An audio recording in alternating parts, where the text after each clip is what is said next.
After my wife, Eleanor Vance, took her own life, I discovered a hidden letter. It simply read, "Beware of Clara." The letter surfaced while I was sorting through Eleanor's belongings. She had been a popular science writer specializing in history, and her study was her sanctuary, albeit a perpetually chaotic one. Books and papers overflowed from every surface, a testament to her restless intellect and aversion to organization. A call from her publisher had spurred me to this task. They explained that Eleanor had been working on a new book before her passing and hoped I could gather her manuscript for posthumous publication. It felt like the least I could do for her memory. Even in this digital age, Eleanor remained devoted to the pen. I spent what felt like an eternity rummaging through her study, piecing together the scattered fragments of her manuscript. Just as I was about to concede defeat, I noticed a subtle anomaly in the large bookcase dominating one wall. A section seemed slightly recessed, almost imperceptibly so. Curiosity piqued. I pressed gently, and a hidden compartment clicked open. Inside, nestled amongst yellowed stationery and forgotten trinkets, lay a single, sealed letter. The recipient's name on the envelope was Eleanor's own, but the handwriting was jarringly unfamiliar. It was a chaotic scrawl, imbued with a frantic energy bordering on madness. At times, the pressure was so intense that the pen had gouged the paper, leaving behind gashes like tiny knife wounds. This was a script one wouldn't easily forget, and in the decade we had been married, I had unfortunately encountered it more than once. It was her own handwriting, undeniably, but belonging to another facet of her being. 10 years ago, shortly after our wedding, Eleanor had been diagnosed with a complex mental illness. She could be gentle and serene one moment, then erupt into fits of rage and paranoia the next. The doctors explained she exhibited signs of dissociative identity disorder, but with a perplexing twist. Unlike typical cases, her secondary personality dominated the majority of her life. This alternate self was stable, rational, and emotionally consistent, far more normal than her primary personality, which surfaced only intermittently. The primary personality, when it emerged, was a whirlwind of neuroses and self-destructive tendencies. Sensitive to the point of fragility, prone to wild accusations and irrational fears, she was, in essence, the illness itself. Listening to the doctor's clinical assessment, a chilling realization dawned on me. The woman I had fallen deeply in love with, the brilliant and compassionate writer, was merely the secondary persona inhabiting her body. The real Eleanor, the one named on her birth certificate, seemed to be the tormented, unstable fragment. This revelation instilled a profound fear in me. For a long time, I struggled to reconcile the woman I loved with this disturbing truth. Yet, my love for her, for Eleanor, eventually overshadowed the fear and doubt. Besides, the primary personality rarely surfaced. Eleanor, in her secondary state, was a strong and resilient woman. Even during the vulnerability of pregnancy, she had managed to keep the madwoman locked away deep within her mind. Until last month, without warning, she had ended her life. Here, in this very study, she had climbed onto the window ledge and plunged from our 24th floor apartment. The silence left in her wake was deafening. Finding these unsettling letters, pinned in that frantic hand, gave me pause. This chaotic script, belonging to her primary personality, felt like a cursed artifact. Some instinct told me it was best left unopened, that some doors are better left unkicked down. Just then, the insistent chime of my phone alarm sliced through the quiet room. 5 o'clock. Time to pick up Clara from school. Since Eleanor's death, our once vibrant and cheerful daughter had retreated into a chilling quietude. She would often stare at me for extended periods, her gaze unnervingly fixed, her pupils seemingly unmoving. There were moments when I wondered if she had somehow become detached from time itself, frozen in a silent grief. The boundless curiosity that characterized most children her age seemed utterly absent in Clara. Instead, she projected an unsettling indifference towards the world, a detached apathy that set her apart from her peers. I told myself it was grief, the sudden loss of her mother, and that she simply needed time to adjust, to process her sorrow. She was, I reasoned, just missing her mom. But today, Clara's behavior was even more disturbing. Her teacher had specifically requested I stay behind after class, explaining that Clara had been involved in an incident with a boy in her class. Apparently, the boy had dared to rummage through her pencil case without permission. The boy's mother was present, cradling her son, who was sobbing dramatically. I glanced at the child. A bandage was plastered across his cheek, indicating a bite wound. It was unclear how serious it was, but the mother's outrage was palpable. She was a whirlwind of accusations and demands. After a tense exchange, mediated by the weary teacher, I paid a sum to appease the irate mother and extricate myself from the situation. Throughout the entire ordeal, Clara remained motionless in the corner of the office, a silent, wooden doll. Neither tears nor apologies escaped her. The boy's mother's loud accusations seemed to register no more than a distant hum. It was as if her spirit had already departed, leaving only a vacant shell in its place. A chilling thought, a doctor's somber warning, echoed in my mind. Mental illnesses carried a significant risk of hereditary transmission. Yet, I stubbornly clung to my initial explanation. Clara's unsettling behavior was simply grief, a manifestation of her profound loss. She needed me now more than ever. I resolved to dedicate more time, more attention, to her healing. That evening, after Clara was finally asleep, I sat in the quiet of the study, the unopened letter heavy in my hand. The twisting, almost violent script of the address continued to gnaw at my unease. Eleanor's death had been so abrupt, so final. Just that morning, we had been discussing Clara's after-school activities, and by afternoon, I was receiving a call from the police, delivering the devastating news. Since then, a persistent sense of unreality had clung to me. It felt as if Eleanor hadn't truly left, that she was merely elsewhere. This letter, with its unnerving script, felt like a potential key, a way to understand her final days, to pierce through the fog of grief and uncertainty. I needed to know what she had experienced in those last weeks, those final hours. In the hushed study, I lit a cigarette, the flame momentarily illuminating the frantic script on the envelope. Taking a deep breath, I finally broke the seal and unfolded the letter. The chaotic handwriting was difficult to decipher. A tangled web of emotion poured onto paper, but I persevered, tracing each jagged line, piecing together the fragmented words. The content struck me with the force of a physical blow.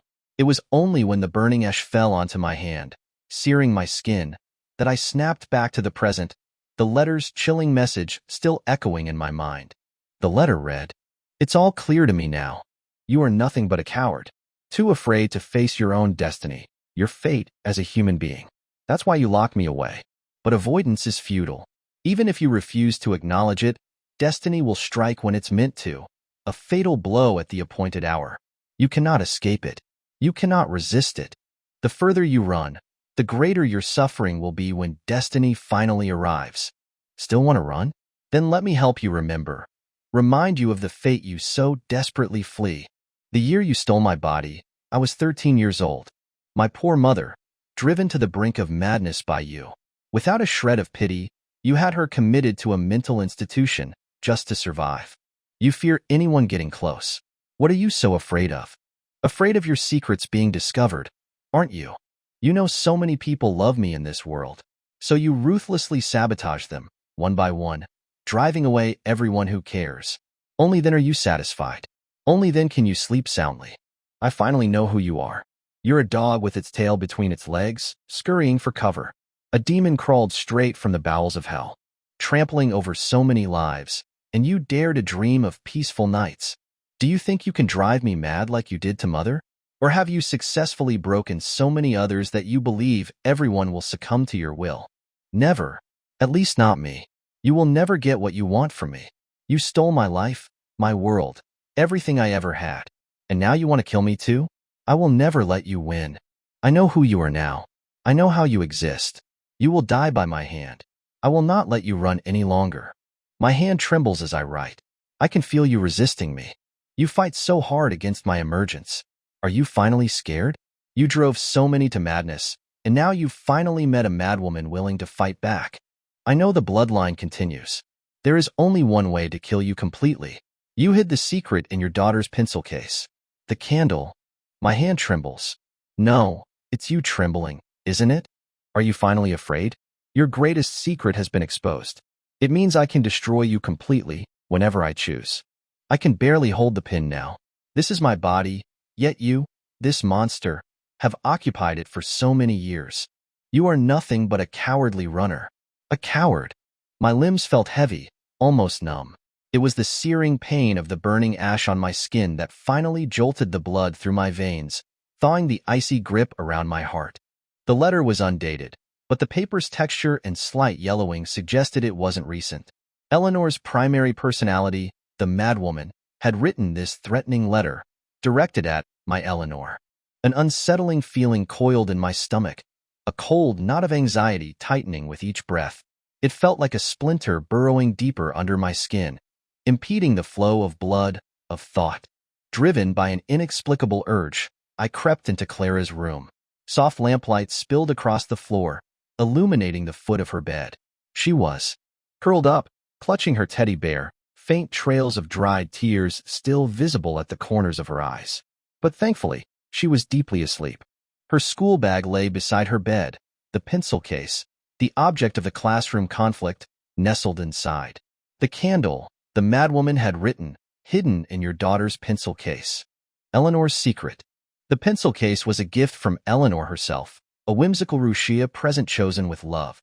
She had meticulously decorated it with Clara's favorite cartoon characters. Holding it now, the weight of the unknown secret inside sent a tremor of apprehension through me. My hands began to shake. Opening the case, I found it. A single candle lay amongst Clara's colorful pens and pencils, seemingly unremarkable. But upon closer inspection, it was clearly old. The intricate carvings that once adorned its surface were now faded and cracked, like the lines on an ancient face, revealing the dull, aged wax beneath. It looked like just an ordinary, albeit very old, candle.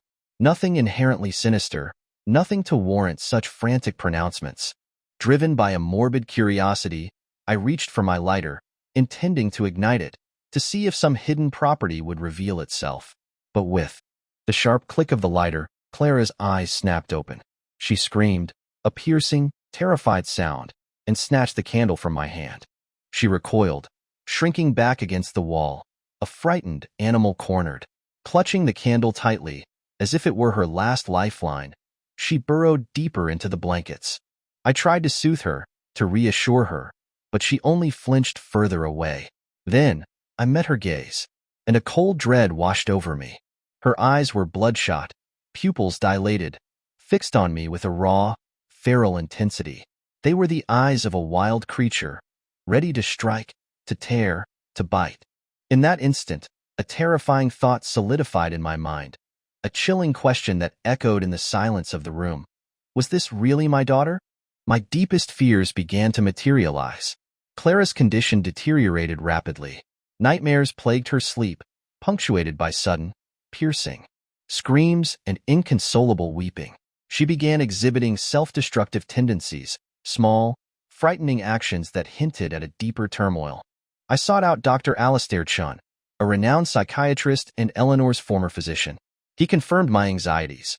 Mental illnesses could indeed be hereditary, and the trauma of her mother's death had undoubtedly exacerbated any latent predispositions. Without immediate and intensive intervention, he warned, Clara's condition would only worsen. This grim reality was already a heavy burden to bear. But Dr. Chun was about to deliver news far more unsettling, far more improbable. Dr. Chen, a leading authority in his field, sat opposite me, his brow furrowed in disbelief. He repeatedly compared two documents in his hands, his expression shifting between bewilderment and concern. Finally, he placed the two reports side by side on the desk between us. Mr. Reed, he began, his voice measured, these are your daughter's and your late wife's diagnostic reports. I should have discussed these with you yesterday, but I noticed some anomalies. I needed to re-examine them, to confirm my initial findings before speaking with you. My heart pounded against my ribs. With trembling hands, I reached for Clara's report, flipping through the clinical jargon, my mind racing, unable to fully process the technical language. I skipped directly to the conclusion, the final diagnosis. The words jumped out at me, chillingly familiar. It was the exact same diagnosis Eleanor had received years ago. A wave of resignation washed over me. I had suspected this possibility, had braced myself for it. Heredity. I murmured. You mentioned the possibility. I was prepared for this. But you also said that with early intervention, children often respond well to treatment. They can lead normal lives, without lifelong implications. Dr. Chen's expression remained grave. In typical cases of genetic predisposition, yes, treatment is usually effective. But this situation, it's significantly more complex. He opened both reports again, pointing to specific sections. This is highly unusual, almost unprecedented. The diagnostic profiles are strikingly similar. And I'm not just referring to the general nature of the illness. It's the remarkable congruence in their cognitive responses, their perception of certain stimuli.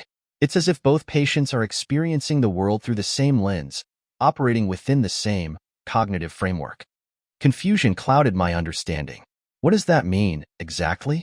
Dr. Chen paused, carefully choosing his words, translating complex medical concepts into simpler terms.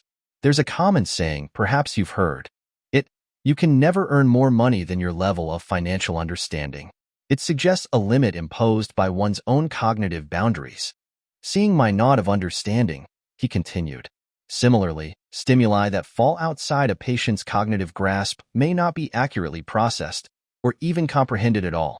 However, in my conversations with Clara, I discovered her understanding of her environment, of herself, is far beyond that of a typical 7-year-old. My assessment is that her secondary personality exhibits the cognitive maturity of an adult, roughly 30 years of age. While surprising, this wasn't entirely incomprehensible. In today's information age, children were exposed to a vast amount of knowledge through technology and media, absorbing information far beyond previous generations. She's bright, I offered. She started reading early, learned a lot from her mother. It's not unheard of for children to grasp concepts beyond their years. Dr. Chan hesitated, then shook his head slowly. Cognitive ability and intelligence are certainly related, but that's not my primary concern here. My diagnosis, Mr. Reed, may be difficult to accept. I ask that you remain calm and hear me out. I nodded, bracing myself for whatever was coming. Dr. Chan took a deep breath. The human brain is incredibly complex. Mental illness, fundamentally, is a disease of the brain. Modern medicine provides us with sophisticated diagnostic tools. Brain activity can be monitored and analyzed through quantifiable data. Both your wife and daughter, despite their vastly different stages of brain development, exhibit remarkably similar neurological signatures. Their brainwave patterns, their neurochemical profiles, they are nearly identical. This is statistically improbable, almost impossible. When I received the initial results, I was skeptical. Given the complexities of mental illness, I decided to employ more traditional diagnostic methods. Look here, Doctor. Chun tapped a section of the report. This is a psychological assessment. The results are, again, identical. And it's not just the overall scores. I reviewed the detailed analysis. Every step, every question, every answer. Both patients responded in precisely the same way, down to the smallest nuance. Such concordance is exceedingly rare. Therefore, I convened a multidisciplinary consultation. After extensive deliberation, we decided to proactively engage Clara's secondary personality to conduct a focused psychiatric interview. Essentially, a structured dialogue. Dr. Chin paused, picking up a remote control and gesturing to the screen behind me.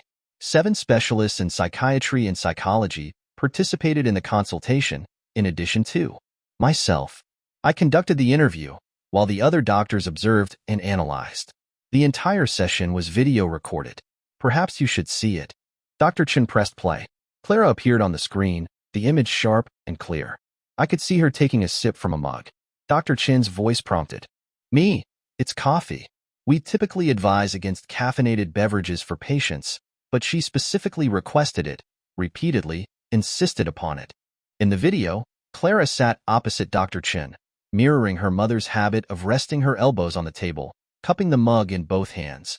She peered down at the dark liquid, taking small, deliberate sips. She displayed no signs of anxiety, appearing remarkably at ease, as if she were intimately familiar with the environment. Dr. Chin's back was to the camera. He opened a file, beginning the interview with a gentle question. Do you remember me? Clara nodded.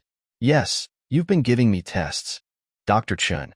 And do you remember when we first met? Clara. The first time? It was a while ago, wasn't it? A few years? 10? Dr. Chun. You look much older. Dr. Chun paused, a flicker of surprise crossing his face. Research takes its toll, yes. Aging is inevitable. Let's just chat casually today. Do you enjoy coffee? Clara. Yes. It helps me sleep. Dr. Chin. Most people find coffee stimulating. Clara. Indeed. But I write so much during the day. Coffee helps me focus. Then, after exhausting myself creatively, I can fall asleep easily at night. Dr. Chun. You write? What kind of writing? Clara. About ancient mysteries, legends, folklore. Our history spans millennia. So many fascinating events have transpired. Dr. Chun. True. Civilizations endure, and many stories are lost to time. What story are you working on now? Clara. A story about immortality. Dr. Chun. Do you desire immortality? Dr. Chin. If it would grant me more time and energy to help my patients, then yes, I suppose I would. Clara. Do you believe in immortality? Dr. Chun. I'm a physician. I don't subscribe to such unscientific notions, things that defy the natural order. Clara. But immortality does exist. It has always existed, throughout history, though not as depicted in television dramas, where individuals live forever with the same face, unchanging for millennia. Dr. Chun. Oh? You seem to have extensive knowledge of immortality. Clara. Yes. I am immortal.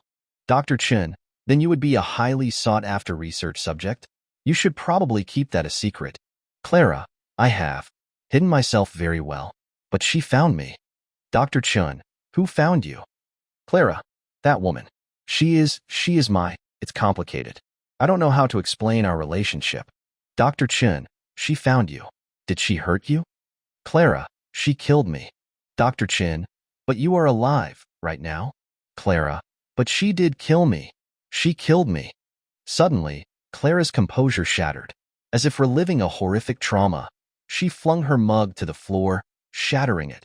She began to scream, a raw, primal sound, her small body convulsing. She pushed me from the 24th floor. So high up. She killed me. Dr. Chin immediately moved to her, gently restraining her flailing arms, pulling her into an embrace, soothingly stroking her back. This went on for a long time. Clara remained trapped in what seemed like a waking nightmare, endlessly repeating, "She killed me." I sat frozen in my chair, my body rigid, a cold tremor running through me. From the moment Clara uttered 10 years, my world had begun to tilt on its axis, teetering on the brink of collapse. Eleanor's final book, the one she was working on before her death, was indeed about humanity's pursuit of immortality throughout history. Suddenly, Dr. Chin's phrase, strikingly similar, took on a terrifying new meaning. The secondary personality emerging in Clara, the personality the specialists had preemptively identified. It was unmistakably Eleanor. The video paused, Clara's distraught face frozen on the screen. My own face, I imagined, must have been a mask of horror. Even breathing felt like a monumental effort. Dr. Chun handed me a glass of water. It's all right. Take a moment. We have time. I grasped the glass, the warmth of the water a faint anchor to reality. Dr. Chen gently patted my back, guiding me like a fragile patient. Don't rush. Relax. Breathe. Slowly breathe. Time blurred. Finally, my breathing evened out, the stifling pressure in my chest easing slightly. The warmth of the water seeped into my numb hands. I heard my own voice, hoarse and strained, asking Dr. Chun, What is happening? I believed in science, in modern medicine, but everything unfolding before me defied rational explanation. Dr. Chun chose his words with deliberate care. It's exceptionally rare for two patients, even related ones, to manifest identical secondary personalities. While there is a genetic link and they live together for a time, it doesn't fully explain how a 7-year-old child could possess the complete, adult-level cognitive framework of her mother. If even the doctors were baffled, what could I possibly understand? I simply stared at Dr. Chun, waiting for him to continue, for some semblance of clarity. Dr. Chun, the video isn't finished, but I suspect you may not be able to watch much more right now. In our subsequent conversations with the patient, I uncovered some clues. These might offer some insight, some potential explanations. However, I must emphasize, I do not believe the patient's claims. Immortality. It's preposterous. Dr. Chun trailed off, appearing to consider some impossible possibility. He quickly shook his head, a faint, strained laugh escaping his lips. As if reaffirming his own sanity, he repeated, preposterous. I stared at Dr. Chun, puzzled. Clara's pronouncements about immortality, I had dismissed them as delusions, symptoms of her illness. But Dr. Chin's hesitant emphasis, his almost frantic dismissal, felt strangely disingenuous, amplifying my unease. I didn't believe in immortality either. It was a fanciful myth, a desperate illusion born of emperors' boundless egos and the human fear of oblivion. Dr. Chin. The patient mentioned that in her new book, she detailed the story of an ancient, secretive family of sorcerers who supposedly discovered the secret to immortality. But this immortality, she claimed, was a curse. My mind raced back to the manuscript I had been sorting through. In my haste, I had only skimmed the pages, not truly read them. But fragments, fleeting images of unfamiliar terms and esoteric concepts, flashed in my memory. Could it be? Had Eleanor, while writing her book, shared these fantastical tales with Clara? Could this have somehow triggered Clara's current state? Regardless of the truth, it was the most plausible explanation I could grasp in this bewildering moment. I felt myself sinking into a vortex of confusion, my thoughts fragmented, swirling chaotically. Dr. Chun, seeing my distress, suggested we postpone further discussion until tomorrow. Leaving the hospital, I went to see Clara. She lay in bed, deeply sedated, her small face pale and drawn. I took her hand, a wave of guilt washing over me. Only a month since Eleanor's death, and my daughter, under my care, had deteriorated to this state. Recalling the video, the chilling transformation from Clara's calm demeanor to that sudden, violent outburst, a shiver ran down my spine. Could that truly be my daughter? Back home, my first instinct was to find Eleanor's manuscript, a thick stack of pages, ready to be scanned and sent to the publisher. But Clara's sudden illness had derailed those plans. I spent the entire night, the longest night of my life, meticulously reading every word, every sentence, fearing I might miss a single, crucial detail. The handwriting was elegant, flowing, imbued with a certain grace. But the beauty of the script belied the chilling, unsettling history it recounted, a history teetering between reality and terrifying fantasy. The manuscript detailed a chaotic era of relentless warfare and a family of alchemists obsessed with immortality. Backed by powerful patrons, they sought to unlock the secrets of eternal life, conducting gruesome experiments on young girls in the depths of mountain caves. Outside, war had painted the land with death, leaving countless corpses in its wake. The surviving girls, spared the horrific fate of becoming two-legged sheep, cannibalized soldiers, were instead subjected to the alchemists' delusional pursuit of immortality. They became sacrifices in the name of elixirs and arcane rituals, their bodies piling up in the cave, rotting before they could even be buried. Decade after decade of experimentation yielded nothing. Frustration festered, turning the alchemists into fanatics. Driven to madness by their repeated failures, they began offering up girls from their own lineage, sacrificing their own kin to these futile, impossible trials. But in that charnel house, amidst the stench of decay and despair, something unimaginable occurred. In that gruesome theater of cruelty, the alchemists stumbled upon true immortality. One girl, bearing the alchemist family's blood, survived experiment after experiment. They deemed her chosen, a vessel of destiny. She was secretly nurtured, guarded as a sacred anomaly, until she reached adulthood. Then, disruption erupted from within the alchemist family itself. Greed, the insidious root of all evil, blossomed into a ravenous desire for immortality. A preposterous rumor, whispered in hushed tones, sealed the grown girl's fate. To gain the power of immortality, one must consume her flesh and drink her blood. Internal strife tore the alchemist family apart. In a frenzy of ambition and paranoia, they fractured into warring factions, each vying for possession of the immortal girl. A bloody internecine war erupted. In the end, even adulthood could not save her. She, the supposed key to eternal life, could not escape the fate of the two-legged sheep. Torn apart by her own kin, she was devoured, her bones scattered and lost. But the alchemists, in their blind avarice, were oblivious to the true horror they had unleashed. Her death was not an end, but the beginning of a catastrophe far greater than they could have imagined. The seed of immortality, transmitted through blood, perpetuated itself, generation after generation, relentlessly, endlessly. As long as the alchemist family's bloodline continued, the girl would be reborn, achieving a terrifying form of eternal life. Only after enduring the agonizing loss of loved ones again and again did the alchemists grasp the horrifying truth. This was not a blessing, but a curse. To halt the insidious spread of immortality, the fractured family reunited, forging a twisted semblance of unity. This time, cloaked in self-righteousness, they became hunters, pursuing the eternally reborn girl, desperate to eradicate her existence. Destruction, as always, proved easier than creation. They discovered a way to sever the curse of immortality, to finally end the cycle. But their years of deceit and manipulation, their betrayal of the power-hungry patrons who had initially supported their quest, caught up with them.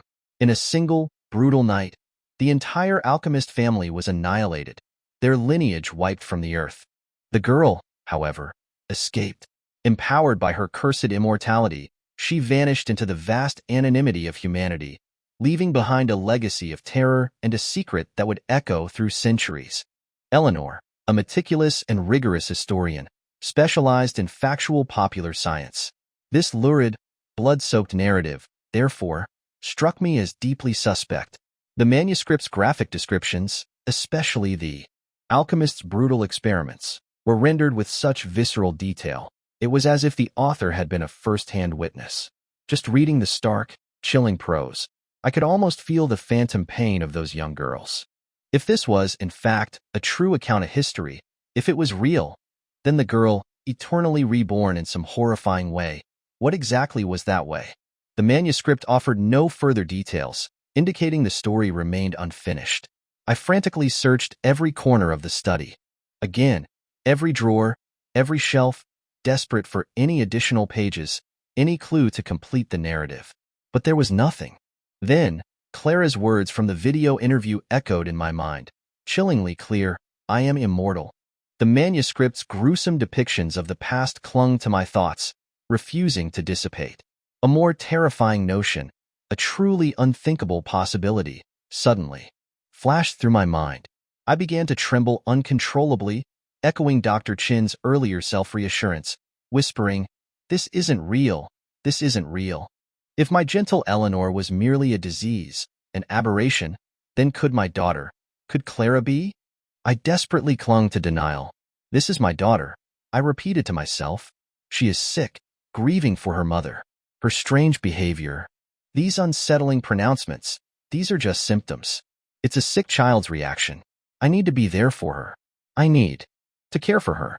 These tales of alchemists and ancient rituals, they were just historical nonsense, superstitious folklore. Every ruler who had chased immortality had met a miserable end. Immortality itself was nothing but a delusional, impossible fantasy. A surge of desperate denial propelled me forward. Ignoring the fact that these were Eleanor's last works, her legacy, I gathered all the manuscript pages and consigned them to the flames. I watched them burn, reduced to ashes, erasing every trace of the terrifying story.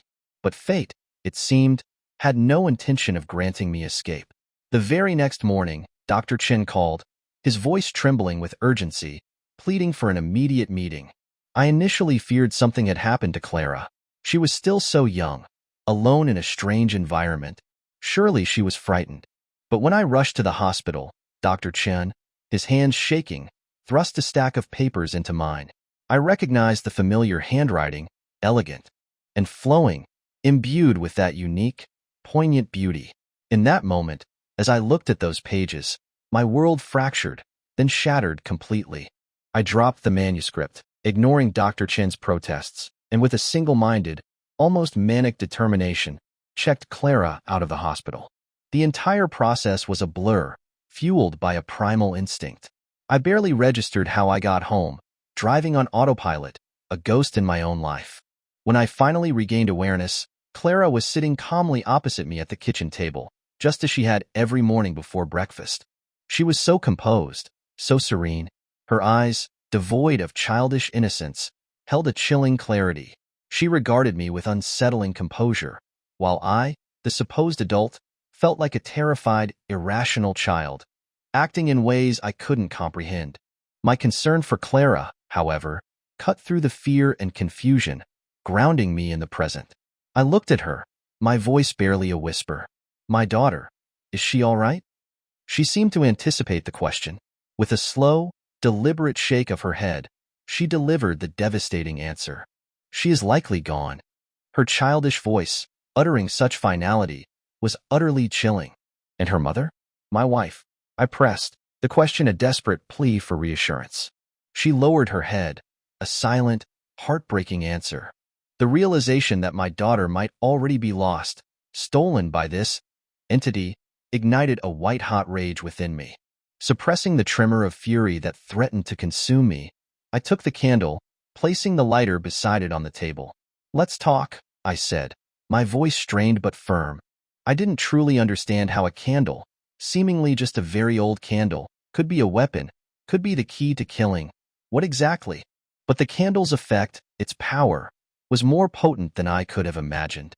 The infuriating serenity in her eyes instantly vanished, replaced by raw, undisguised fear. She stared at the candle, her small body visibly trembling, radiating vulnerability, fragility.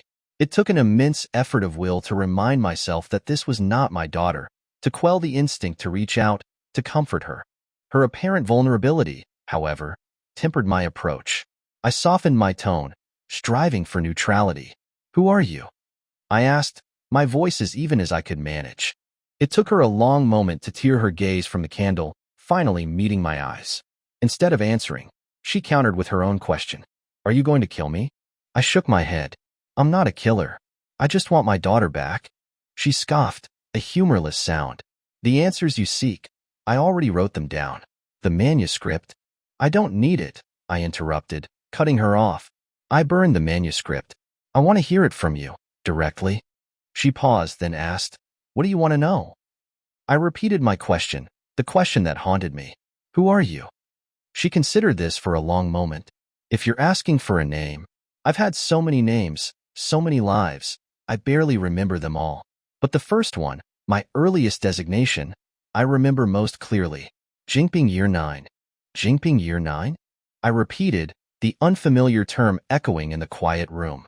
"It's not really a name, just a designation, a code. Jingping Rain Year 1, the 9th girl brought to that hellhole." Jingping Rain Year 1. A chill ran through me. The manuscript had mentioned this rain year, the period when the alchemist's pursuit of immortality had reached its most frenzied, most depraved peak. She continued, her voice flat, emotionless. "You ask who I am. Even I don't have an answer. I have no parents, no birth record. Since my earliest memories, I was in that place, treated like an object, manipulated, used." She raised a thin arm, gesturing with her small hand. "Back then, I was even younger than her." She gestured vaguely towards herself, towards Clara. "Every day, there was blood. Eventually, the knives. I couldn't even feel the pain anymore. But in the end, I survived." I stared at her, speechless. The manuscript's horrific descriptions of the experiments flashed before my eyes. The girls, subjected to unimaginable tortures, dying in that lightless cave. Only one had survived, achieving immortality in a grotesque, terrifying form. The conjectures I had desperately denied, the terrifying possibilities I had tried to bury, were confirmed by her own lips. The last vestiges of hope, of denial, crumbled. I fought back the rising tide of fear, the cold dread that threatened to paralyze me. She studied my face, her gaze unervingly analytical. "You read the manuscript, didn't you? What did you think? Unbelievable, isn't it? So many sought immortality, only to meet miserable ends. And yet, a nameless girl stumbled into it by sheer chance, a ridiculous stroke of luck. Stroke of luck? At first, I thought so too. So many died, and I lived? A bitter laugh escaped her lips. Her eyes began to rim with red. The hatred that surfaced was sharp, like shards of glass. But in the end, I was skinned alive, dismembered by those animals who called themselves my kin. I watched, conscious, as my own body was torn apart, devoured by them like ravenous dogs, blood and flesh. I thought I would finally die, a painful but definitive end. But when I opened my eyes again, I was still alive, awakening in a strange body, the horrific memories feeling like a nightmare.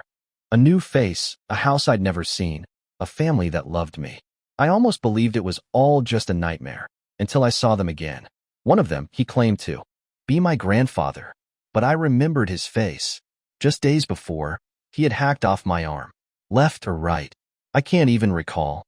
He clutched my severed arm, blood splattering his face, his clothes, but he didn't care. He devoured it, tearing into my flesh like a starving beast. My breath hitched in my throat. She looked at me, a chilling smile playing on her lips. Hard to believe, isn't it? Human beings, devouring each other. Something you probably never imagined you'd witness.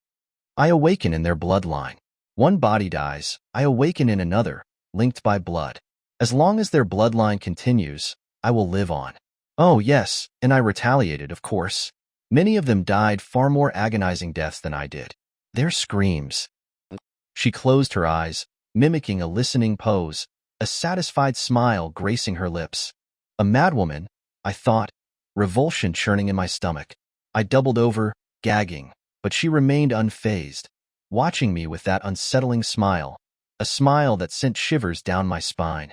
This madwoman was inhabiting my daughter's body, might have already killed her.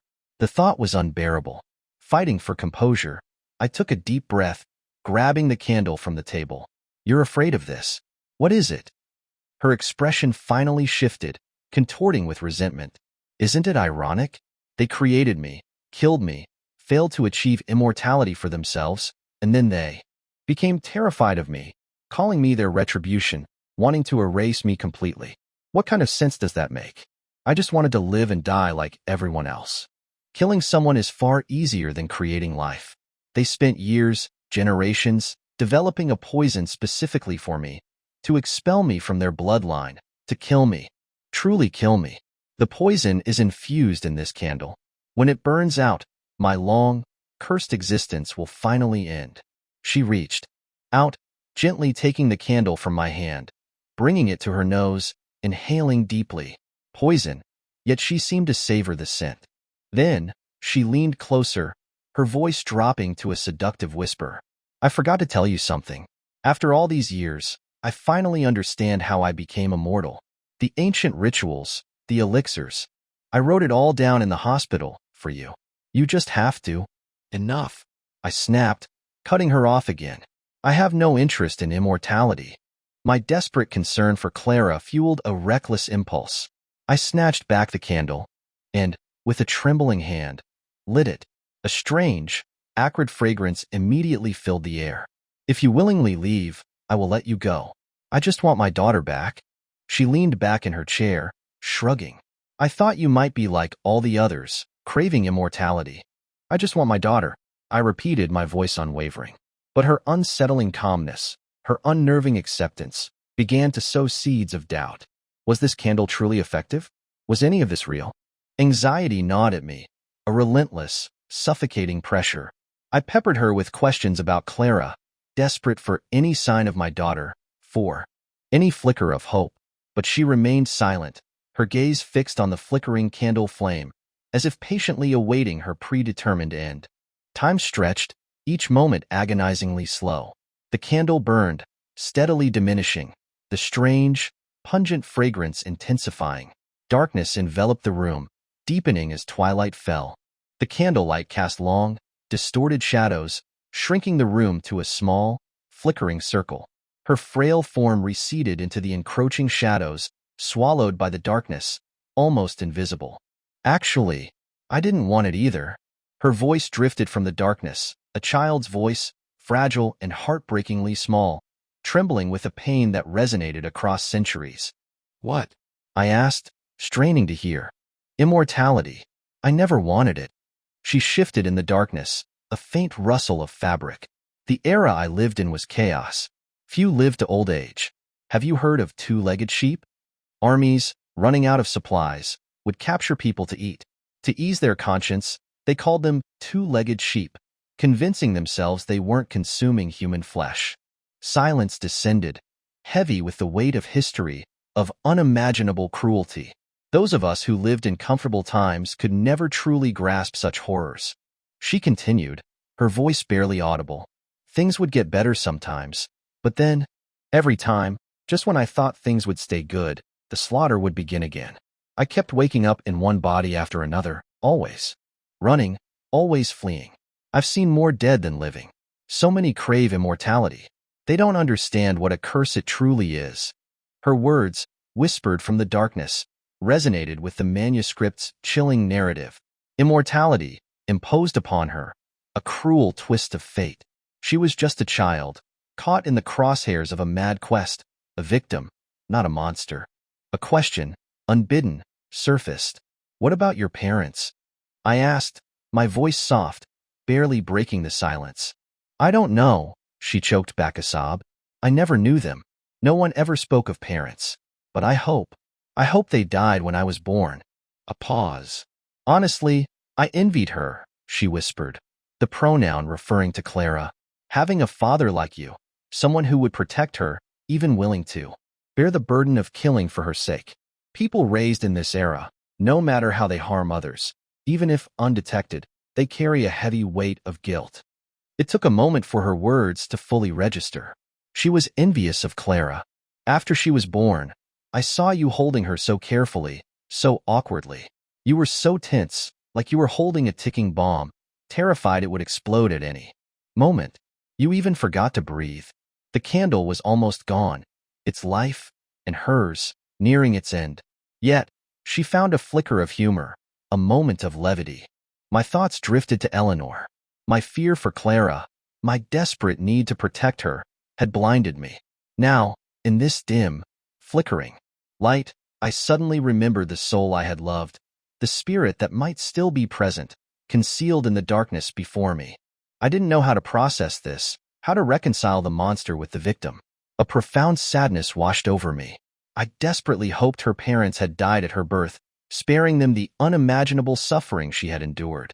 If not, the thought was too painful to contemplate. A soft sob echoed from the darkness. I instinctively moved to reach for her, to offer comfort, but my body felt leaden, unresponsive. The candle's fragrance, I realized, was inducing a creeping paralysis. But you forget, her voice, though weak, carried a sudden, unexpected strength. She is also my daughter. I, too, would give my life to protect her. Her words struck me with the force of revelation. My mind, clouded by fear and confusion, cleared. Something was terribly wrong. I struggled to rise, to understand, to question, but the strange fragrance had taken hold. My limbs were heavy, my voice trapped in my throat. I strained to see into the darkness, to discern her form. The candlelight flickered, casting dancing shadows, playing tricks on my eyes. In the wavering light, I thought I saw a frail, pitiful child, huddled in a cold, dark cave, trembling, reaching out a hand, a plea for help, for salvation. Thank you. Those were the last words I heard, before darkness consumed me. When I awoke again, it was over. Clara, thankfully, was unharmed, just deeply shaken. She quickly returned to her vibrant, cheerful self. Relief washed over me, a tidal wave of gratitude. I knew, with a chilling certainty, that I had personally condemned Eleanor, the woman I loved, to oblivion. A grief, sharp and inconsolable, settled in my heart, a weight I knew I would carry for the rest of my days. The manuscript, left behind at the hospital, was returned to me by Dr. Chun after Clara's final checkup. I looked at him with new eyes. This man, a leading authority in his field, had dedicated a decade to Eleanor's case, driven by a genuine desire to heal her. A profound sense of gratitude welled up within me. As he himself had said, research aged a person prematurely. 10 years had etched deep lines on his face, aging him far beyond his years. Handing me the manuscript, he appeared exhausted, his gaze troubled, hesitant. I knew he had read the later sections, the disturbing account of immortality. It must have shaken his scientific convictions, challenged his rational worldview. I could only offer him a simple explanation, a dismissal. Superstition, I said, just myths, ancient legends. No one truly achieves immortality.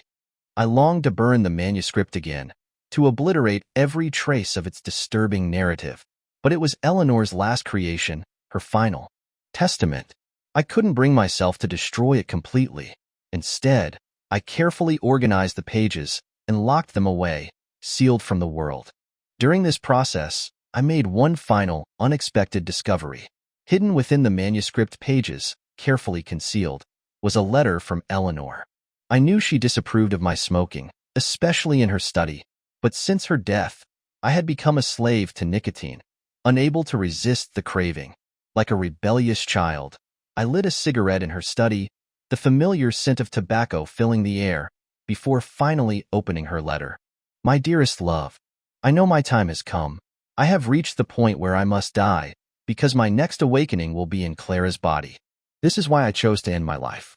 This is my final secret. The candle, the one that can finally end me, has been in my possession for a very long time. But in all my lives, I have never truly wanted to die. Despite the curse of immortality, I always believed that fate, or whatever power allowed me to survive that hellish place, intended for me to live. To truly live. I don't believe in an afterlife. So this long life, even with its pain and hardship, I have never wasted it. My family, my kin, called me retribution, a curse. They hated me, wanted me erased from existence. To survive, I had to keep running, always escaping. But I am bound by blood. Cycle after cycle, reincarnation after reincarnation, I could never truly escape that family. Slowly, I realized my awakenings weren't random. Each time, I would awaken in the body of someone closest to me by blood. This choice, this cruel fate, was beyond my control. So, in all my lives, I have been alone, always solitary. I dared not let my soul love another, dared not risk continuing my bloodline. For ordinary people, having children is an act of love, a natural progression of life. But for me, it is an unthinkable catastrophe. Because of this blood curse, I am destined to steal my own child's body, to extinguish her soul. Perhaps this is immortality's ultimate punishment, eternal loneliness, utter solitude. But then, I reconsidered. A normal human lifespan is barely a century. I have eternity. Why suffer the pain of love, the ache of loss? To spend an endless life grieving for a fleeting love, that would be true torment, self-inflicted misery.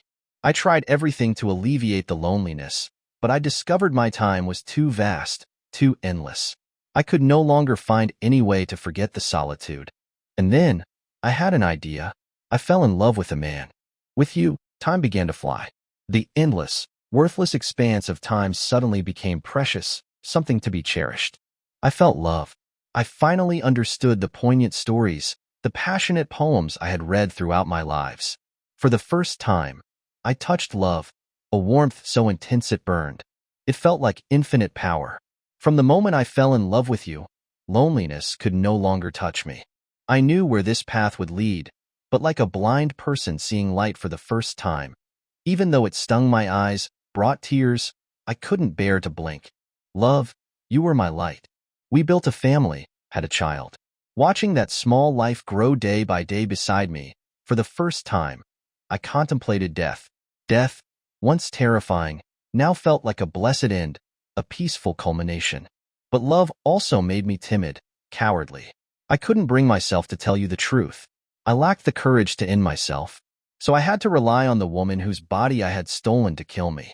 In truth, when I awaken, the soul I displaced doesn't immediately die. Their spirit fights back, resists. But they are so weak, and I am a monster, millennia old. They succumb to fear, to madness, and eventually choose to fade away, to disappear. Life is full of unexpected twists. I couldn't risk awakening in Clara's body. I had known love, even if only for a decade. That was enough to soothe my long, lonely existence. When I decided to end it all, I told the woman whose body I inhabited how to kill me. But she was already unstable, irrational. I feared her madness would derail my plan. So, I started writing my story, hoping that whoever read it would have no qualms about killing this evil entity I had become. Having spent lifetimes fighting for survival, now, seeking death, I was determined to make it perfect, flawless. Thankfully, I prepared well enough. Because my greatest fear came true. That woman jumped from the building, taking my living soul with her. I awoke in Clara's body. The first thing I did was search for the candle, but then came the greatest surprise of my existence. I think I still don't understand love, or perhaps I underestimated how much my daughter loved me. That little girl, she was smarter than I gave her credit for. She wouldn't let me die. For the first and only time in my endless existence, another soul willingly embraced mine, loved me unconditionally, without reservation. But that month, it was more agonizing than all my lonely centuries combined. I knew I was slowly killing my own daughter. Innocent, she didn't truly grasp the meaning of death, yet she was ready to die for me. So, in the end, I had only one choice left. You, my beloved man. Forgive me. I am a coward, not afraid of living, but terrified of ending myself. Forgive me for asking this of you. I know how much you loved me, but I also know you love our daughter equally. So, I don't blame you. You protected her. I am grateful. Forgive me for dragging you into my cursed fate, for making you endure all of this. It was selfish of me. The only man I have ever loved. Thank you. Thank you for ending my torment. You are a kind, good man. You have a whole life ahead of you. I know you will find another woman. You will build a happier family. Clara will grow up joyful and secure in your love and protection. She is still young. Time will allow her to forget that her body was ever occupied by her mother. If, by some chance, she remembers, please tell her it was just a nightmare. Tell her her mother loved her deeply, until the very end. She loves you so much. She will believe you. Finally, my love, I hope you forget me. Forget my love. Forget the sin I forced you to commit. Reading her letter, I finally accepted the truth. She was truly gone. I had lost her forever. A crushing weight settled on my chest, stealing my breath. Tears streamed down my face, the only release for the agonizing pain in my heart. Clara, drawn by my sobs, stood at the study door, watching me with worried eyes. I reached out to her. She ran into my arms, burying her face in my chest. Looking up at me, she asked, "Daddy, do you miss Mommy?" I nodded, feeling her small arms tighten around my neck. I knew she was missing her mother too. A human life, at most, a century. Just enough time to cherish the memory of a loved one, long enough to grieve, but not so long that the weight of loss becomes unbearable. Postscript. In the end, I decided to burn the remaining manuscript pages. Whether or not its secrets of immortality were real, the pain and despair Eleanor had endured, I could not risk inflicting such a fate on anyone else. Everything seemed to have settled, the storm passed, but I had underestimated the enduring allure of immortality, the insatiable human greed it fueled. Soon after, my phone rang. It was Dr. Chun. His voice, young, panicked, and utterly unfamiliar, crackled through the receiver. The candle. I need the candle. Please, I beg you, save my son.